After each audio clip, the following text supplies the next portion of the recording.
So from downward facing dog, we're going to walk the hands in towards the feet at the back of our mat. Slight bend in your knees, slowly round it up. Relaxing our shoulders away from our ears, mountain pose. So from here, moving into chair, we inhale, lift our arms. Exhale, bend the knees, lower the hips, arms in front, shoulder height. Make sure your belly's in, tailbone down. Bring the palms together in front. Nice long inhale first. Exhale, draw your hands in towards your heart and twist. Right elbow outside of your left thigh. Maybe thumbs meet the heart center. Keep your knees in line. Option here to keep your palms together right here or extend the arms. Deep twist in our belly. Inhale, rise, lift. Exhale, back to chair. Palms join together. Inhale, lengthen the spine. Exhale, hands in. Hook the elbow outside of your thigh. Left elbow outside of your right thigh. So maybe your palms stay together, or you extend the arms, open up.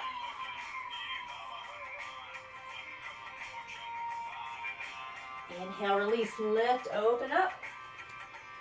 And then exhale, come right back to chair. And then from here, we're going to lift our heels. And we're going to slowly start to lower hips over the heels. Your legs are going to shake a little. Come all the way down. Open the knees wide, release the hands down, preparing for that crow pose. So I'm going to shift a little more towards the center of the mat. So options for crow, if you have a fear of falling forward, put something soft there, a pillow, a blanket. So you won't be worried about that. And if you do fall, you're not that far from the ground, so you should be okay. So we're going to correctly align our arms, shoulders over wrist, hands shoulder width apart. Gaze stays slightly forward. Do not look back towards your feet because then you will fall forward. Keep that gaze steady in front. Start to lift your hips. Shifting forward so the knees come towards the armpits. So the shins come to the triceps, and then lift your feet. A lot of energy in the core. Engage your core here. Feel that heat in that heat center. Maybe you want to start with one foot at a time and switch. Maybe you want to bring a block underneath your feet to start, so they don't have that far to come off the ground. And again, we're lifting. So practice that as many times as you need. Stay here. You can pause this video. Practice your crow bakasana. And you're really going to feel that heat generated in the body. So for more advanced variation of crow, see if I can do this. It's been a while. So you come back to that deep twist. So palms together, hooking the elbow outside of your thigh, right above the knee. So your hands come down. You want that same alignment, shoulders over wrist. Your left elbow is going to hug into your hip. Good. So you're shifting slightly forward. Keep that gaze straight ahead, slightly forward. Lift your feet. Side crow. Good. So what you do on one side, you got to do it to the other. So it's that deep twist, again, digestive organs. So other side, right elbow hugs into the hip. Left elbow right above the knee into the thigh. Plant your hands. Shift your weight slightly forward and lift your feet. Side crow. Some of us might be able to extend our legs straight out. Not today for me. Good. Come out when you feel complete. Good. So again, it brings a lot of heat in your body. Let's find child's pose after our crows. So meeting in balasana, walk the hands forward, hips over the heels, relax your head. If there's any tension in your hands and wrists, I want you to turn your palms up to relax the hands and fingers, the wrists. Slow down your breath. I know mine's very rapid right now. Take time to slow it back down.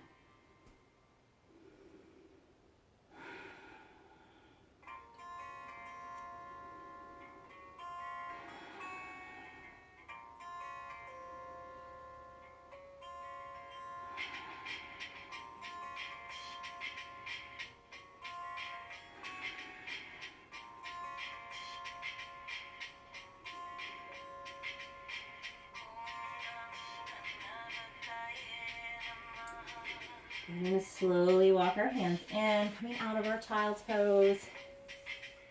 We'll go ahead and shift over to one side and extend the legs straight out in front. Finding staff pose, Dandasana. So Dandasana is active, it's an active pose. Your legs are active. I like to think of it as a seated mountain pose where I still feel that strength and stability in my legs. Spine is long, shoulders relaxed. So let's inhale, reach our arms up. And exhale, hinge forward, Paschimottanasana. Seated forward fold.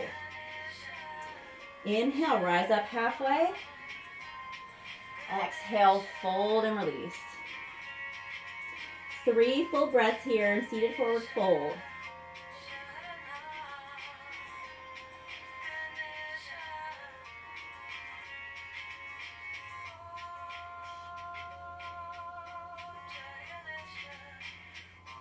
Starting to come out, we're going to slowly round back up, hands slide in next to your hips, relax your shoulders.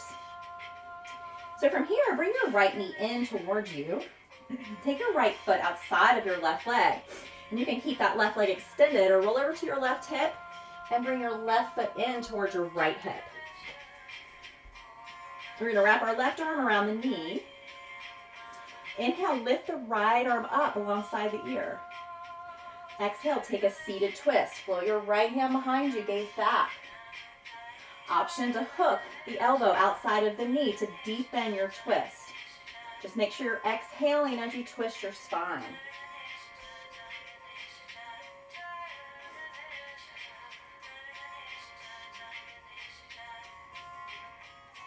Good, stay in your twist. Move your gaze, shift your gaze forward. Relax the eyes over the left shoulder.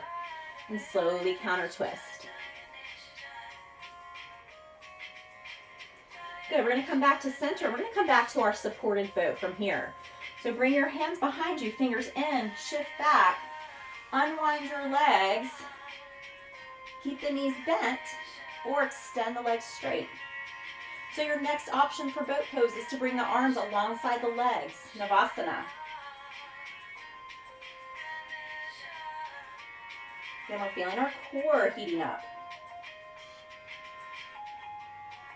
I'll bend our knees, lower the soles of the feet down, and extend the right leg. Left foot outside the right leg.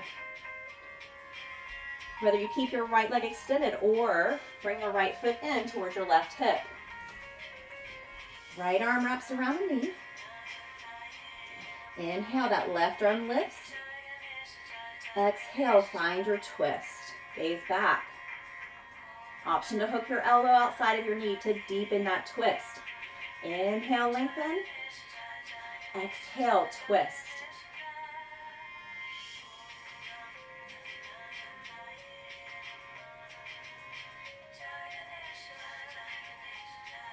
Stay in your twist. Shift your gaze forward. Relax the eyes over your shoulder. Slowly unwind to a counter twist. So we're going to come back to center. Hands behind you, fingers in, shift back, unwind the legs. Whether you choose to keep your knees bent, legs straight, maybe adding your arms. Keep breathing.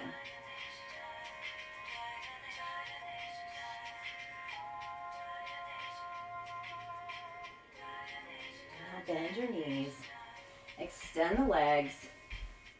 Hands come behind one more time, fingers in, point your toes. Draw the shoulder blades in closer together and press your hips up to a reverse plank.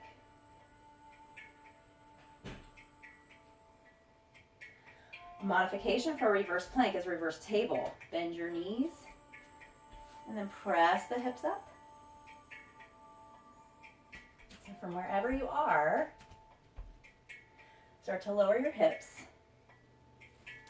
Rotate your wrists. And inch forward on your mat. Find Dandasana, arms up, extended in front.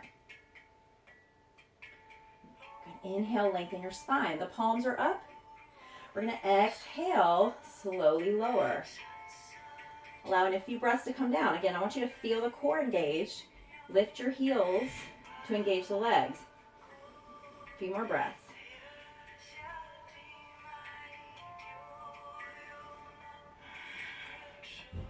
When you feel your low back touch the mat, I want you to go ahead and release yourself all the way down. Nice long inhale through your nose. Nice releasing exhale out of your mouth. Make that ha sound for heat. A few more times, just like that.